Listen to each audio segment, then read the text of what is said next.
ज्योति मौर्य ने गलत क्या किया? सर मैं आप लोगों के माध्यम से चाहता हूँ सर। हेलो। हाँ बाबू।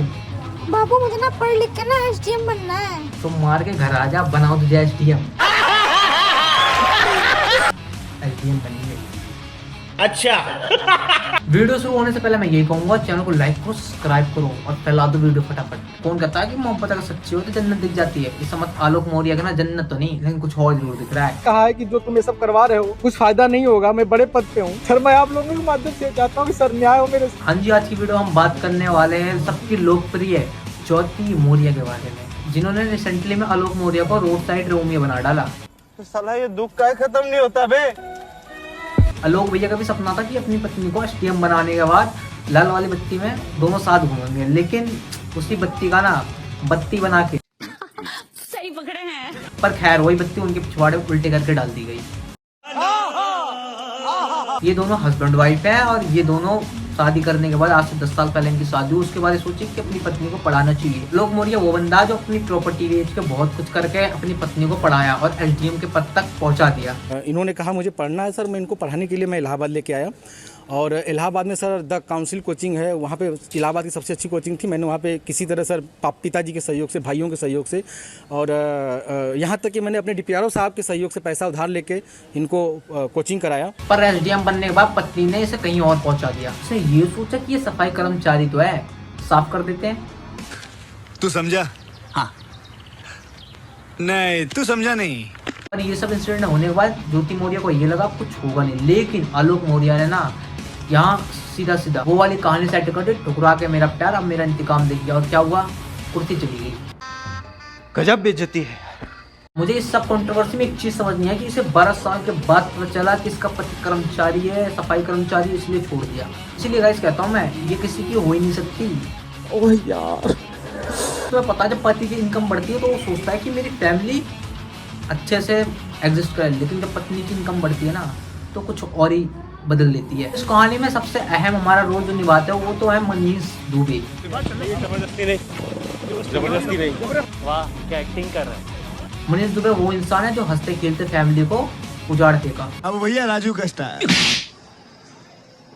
ये बाबूराव का स्टाइल है। और ये मैडम इतना सब करने के बाद भी उस बंदे को धमकी दे रही है कि उसे जान से मरवा देगी। मैं मुकदमा भी मेरे ऊपर हो गया है और मेरी मौत की साजिश भी रची जा रही है। क्या धमकी? आपको कोई धमकी दी होंगी? हाँ सर, उन्होंने फ़ोन पे सर अभी एक हफ्ते पहले फ़ोन पे सर उन्होंने हमारे गांव के किसी लड़के से बात की तो उसने मुझे कॉन्फ्रेंस किया तो उन्होंने उस पर कहा कि तो जो तुम काम कर रहे हो, जो ये जांचें करा रहे हो या करा रहे हो, इसके कारण तुम्हारी जल्दी से तुम मर जाओगे। हमने कहा ठीक है आप मरवा दीजिए। यहाँ तक इसने अपने भाई को पिस्टल लेकर उसके घर तक भेजा। भाई मैं नहीं मरवा रही हूँ, जो करवा रहे हो इसके कारण मारे जाओगे। हत्या की धमकी दी है? जी सर, हत्या। और सर उनका भाई सर सचिन मौर्य है सर, वो मेरे घर से सर रखे मेरे काफ़ी जो कुछ पैसे थे, जेवरात थे, वो सर लेके चला गया। मेरे सर उसकी वीडियो बना के भेजा कि मैं लेके जा रहा हूँ, जो करना हो कर लीजिए। और सर मुझे चैटिंग लिख के भेजा है कि आपका व्हाट्सअप सब कुछ गायब कर दूंगा, हैक कर लिया हूँ, जो सेव करना हो सेव कर लीजिए।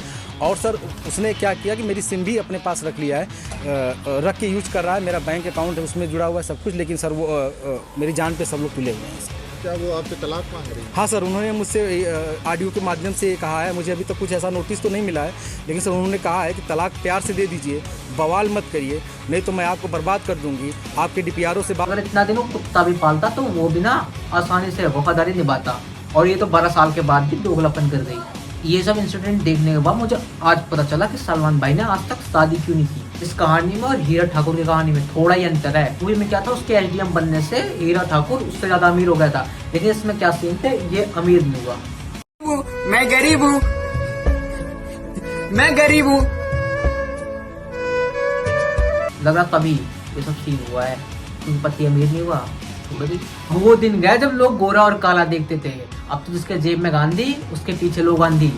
क्या क्या कहना क्या चाह रहे हैं भाई आप? और फिर भी कुछ बेवकूफों को ये लगता है कि लव इज ब्लाइंड।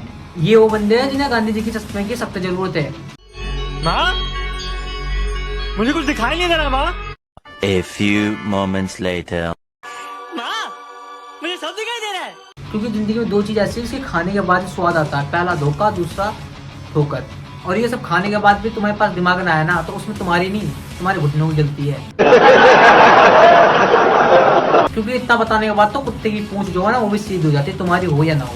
और ये सब कंट्रोवर्सी में मैं बस यही कहना चाहूंगा, जो भी हुआ बहुत गलत हो रहा है। वो मानता हूँ मैं कि राइट से अपने अपने मन से जीने का वो सब ठीक है, लेकिन 12 साल के बाद तुम्हें पता चल रहा है कि हमारा राइट्स है। ओह यार ये कितनी औसम है यार। अपने बारे में सोचोगे, सेल्फिश बनोगे तो ऐसे ही होगा। और तुम ये नहीं सोचते कि सामने वाले की जिंदगी में क्या इफेक्ट इसका पड़ेगा, उससे तो जिंदगी उजड़ जाएगी। अब तो यही बात हो जाएगी ना, एक पेड़ है उसे बड़ा किया पाल पोस के और वो छान आ दे, वही बात हो गई। और कुछ न्यूज चैनल ऐसा है जो ज्योति मौर्य का फेवर में जाते हैं और कहते हैं हाँ ये सब राइट्स है। भाई राइट्स है ठीक है, 12 साल बाद तुम्हें याद आता है कि राइट्स भी है। तो उससे पहले तुम्हें क्या जोनी यस पापा पढ़ रहा था, उससे पहले दिमाग नहीं चल रहा था। 50 बार बोल रहे हैं, पढ़ने लिखने वाले छात्रों को राजनीति से दूर रहना चाहिए। अबे पढ़ाई लिखाई में ध्यान लगाओ, IAS बनो और देश को संभालो। लेकिन नहीं, तुम्हारी गांड में चनूने काट रहे हैं। तो आज की वीडियो यही तक थी। वीडियो अच्छी लगी लाइक को सब्सक्राइब करो और हाँ फैला दो।